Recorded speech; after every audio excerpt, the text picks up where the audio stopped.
दोस्तों क्या हाल है आपका। आज जो तिरंगा झंडा हमारा राष्ट्रीय ध्वज है, इसका यह 6वां रूप है। इस ध्वज की परिकल्पना पिंगली वेंकैयानंद ने की थी।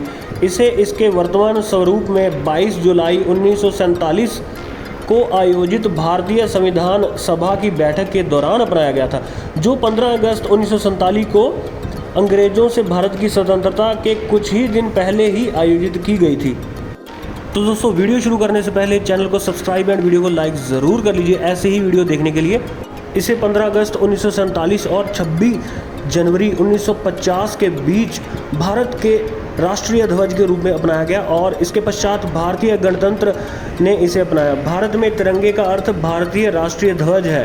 हमारे राष्ट्रीय ध्वज में 3 रंगों के क्षैतिज पट्टियां हैं। सबसे ऊपर केसरिया, बीच में सफ़ेद और नीचे गहरे हरे रंग की पट्टी, और ये तीनों एक बराबर है। ध्वज की चौड़ाई का अनुपात इसकी लंबाई के साथ 2 और 3 का है। सफ़ेद पट्टी के मध्य में गहरे नीले रंग का एक चक्र है। यह चक्र अशोक की राजधानी के सारनाथ के शेर के स्तंभ पर बना हुआ है। इसका व्यास लगभग सफ़ेद पट्टी की चौड़ाई के बराबर होता है और इसमें 24 तीलियां होती हैं। दोस्तों हमारा राष्ट्रीय ध्वज का विकास आज के इस रूप में पहुंचने के लिए अनेक दौरों से गुजरा। एक रूप से यह राष्ट्र में राजनीतिक विकास को दर्शाता है। तो दोस्तों क्या आप जानते थे कि हमारे राष्ट्रीय ध्वज बनने में इस तिरंगे ने काफ़ी लंबी यात्रा की है। साथ ही इस तिरंगे में भी काफ़ी परिवर्तन हुए। आज़ाद भारत में तो इसे ही राष्ट्रीय ध्वज बनाया गया, लेकिन अंग्रेज़ों के वक्त अलग तिरंगे फहराए गए थे। करीब 5 अलग अलग तिरंगों के बाद ये झंडा डिज़ाइन किया गया। ये आज भारत देश का प्रतीक है।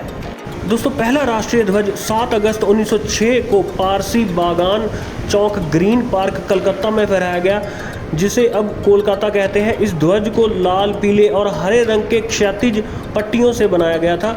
इससे ऊपर हरा, बीच में पीला और नीचे लाल रंग था। साथ ही इसमें कमल के फूल और चांद सूरज भी बने हुए थे।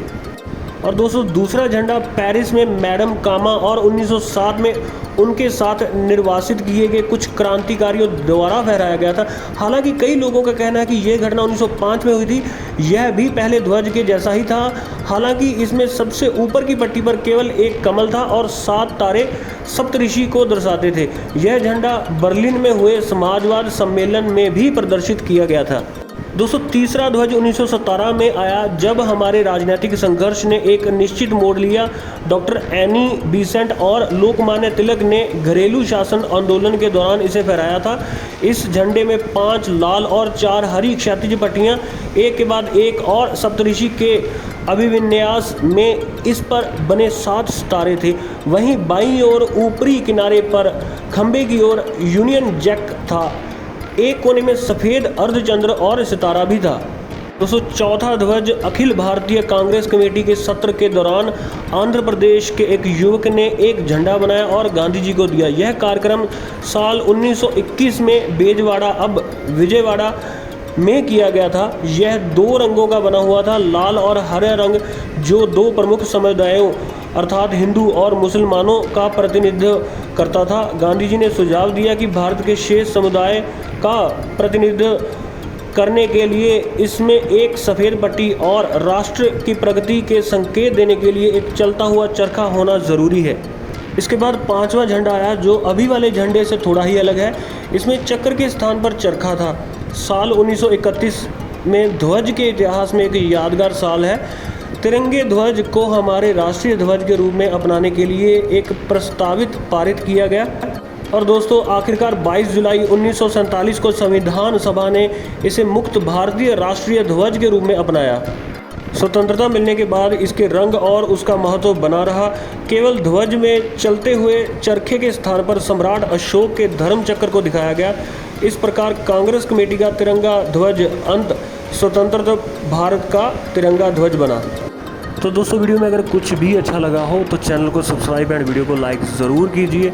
और हाँ, अपने विचार कमेंट सेक्शन में ज़रूर बताएं कि आपके इसके बारे में क्या विचार है। तो मिलते हैं दोस्तों नेक्स्ट वीडियो में। धन्यवाद।